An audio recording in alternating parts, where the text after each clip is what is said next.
J'espère que vous allez bien. Bienvenue dans un nouvel épisode de Simplement David. Et désolé, ça résonne un petit peu à côté de moi, mais je pense que le son sera quand même agréable. Bienvenue du coup dans un journal de bord d'un entrepreneur. Sur ce concept-là, on abordera la question de l'entrepreneuriat, mais surtout on viendra avec des cas pratiques, des retours d'expérience de ma part. Aujourd'hui nous allons aborder un sujet très important, c'est la solitude de l'entrepreneur. Je parle de solitude de l'entrepreneur parce que je reviens à mon concept, à mon contexte. Quand j'ai commencé, avant de commencer le resto, je travaillais chez Decathlon. Et du coup, c'était une grande boîte et vous voyez toujours du monde. Donc, gros dynamisme dans la boîte. Mais par contre, changement total, changement radical quand j'ai ouvert mon restaurant.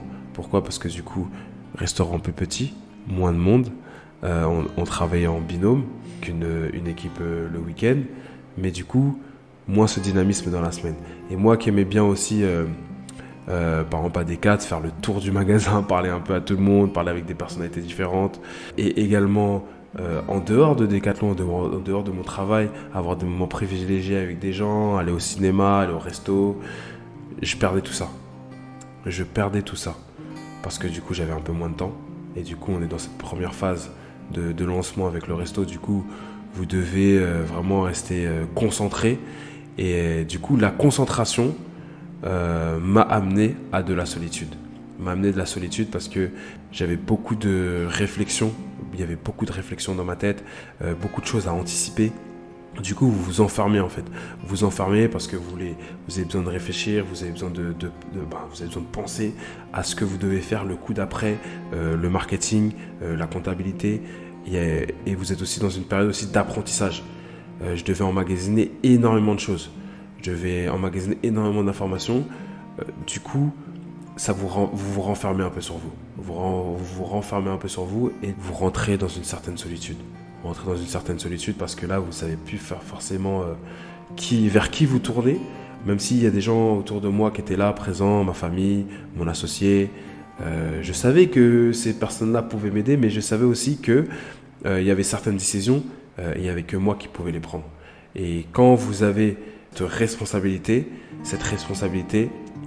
vous donne énormément de pression, mais même si ce n'est pas de la pression négative, mais énormément de pression. Et du coup, comme vous avez cette pression-là, vous vous renfermez dans de la solitude. Cette solitude-là, je l'ai vraiment expérimentée parce que vraiment, je voyais un peu moins mes amis. Moi qui étais vraiment très proche des gens, je les voyais, comme je les voyais moins. Il y a des moments où vraiment je me suis senti seul. Et ce que je vous encourage à faire, du coup, c'est des tips que j'aimerais vous donner pour quand vous allez, comment sortir de cette solitude, pour comment y remédier, c'est penser à prendre des moments de respiration. Des moments de respiration, comme je dis, on était au début du resto, du coup, je voulais que apprendre, emmagasiner des informations, du coup, je me renfermais, mais du coup, je prenais pas assez de moments de respiration. Prenez des temps de respiration où vous allez voir votre famille, où vous ne pensez pas au resto, vous ne pensez pas à votre business. Et là, c'est le moment où vous soufflez en fait. Parce qu'en fait, il faut comprendre que vos proches seront la plus belle des ressources. Parce que l'entrepreneuriat, c'est très psychologique. Et du coup, avoir des gens autour de vous qui vous motivent, qui vous parlent d'autre chose, qui vous font rire, ça vous permet de décompresser et du coup de revenir avec de l'énergie positive, de revenir avec un esprit frais dans votre activité. Faites une activité aussi qui va occuper votre cerveau. Moi, je l'ai expérimenté. Faites une activité. Du coup, moi, j'aimais bien aller au cinéma. Dans les débuts, avant d'ouvrir mon entreprise, j'avais une carte UGC. Mais au début de l'activité aussi, je gardais encore un peu cette discipline d'aller au ciné. Et c'était très intéressant pour moi. Pourquoi ? Parce que du coup, j'avais ces moments de respiration où je regardais le film. Du coup, je m'amusais aussi. J'avais créé à cette époque-là aussi un petit Instagram où je faisais des débriefs de films, des critiques de films. Et du coup, moi, ça m'aidait parce que du coup, ça me permettait de penser à autre chose. Pas penser à autre chose. Et du coup, je revenais avec encore de l'énergie positive au resto. Parce que j'étais stimulé par autre chose. Faites du sport. Continuez, n'arrêtez jamais le sport. Le sport, moi, je sais que personnellement, les moments où maintenant où j'aime bien faire du foot, j'apprécie vraiment de plus en plus le foot. Je sais que c'est des moments où maintenant, quand je joue, j'ai beaucoup plus de sourire qu'avant quand je jouais quand j'étais un peu plus jeune. Parce que là, je jouais vraiment pour progresser. Et maintenant, là, je joue vraiment pour me faire plaisir, pour profiter des gens.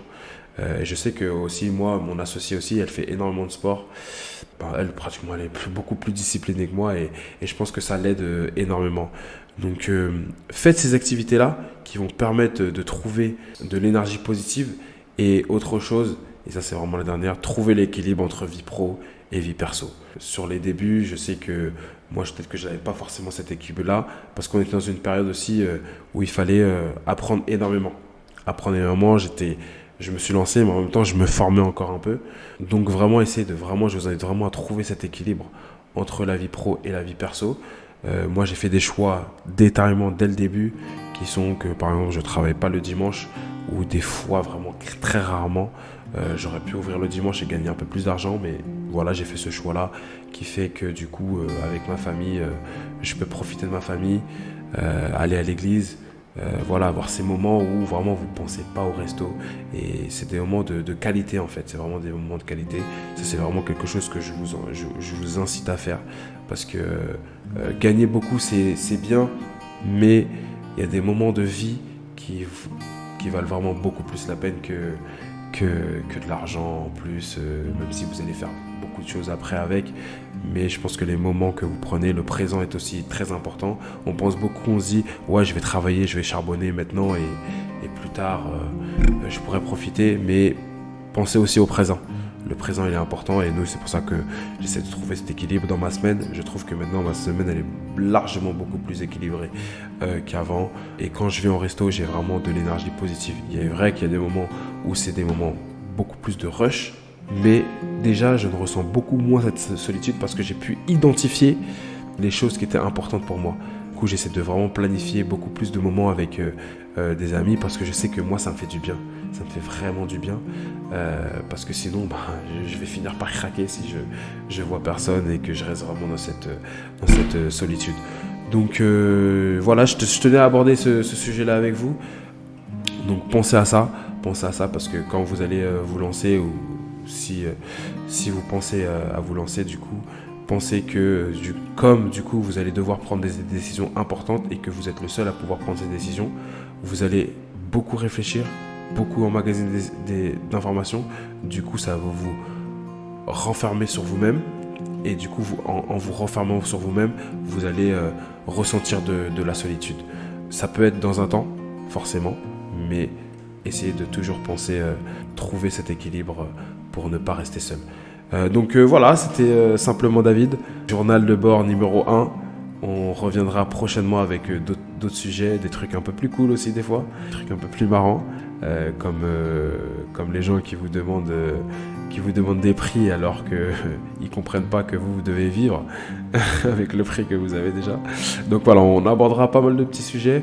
Donc on se donne rendez-vous la semaine prochaine pour un nouvel épisode. Et d'ici là, prenez soin de vous et prenez soin de vos proches.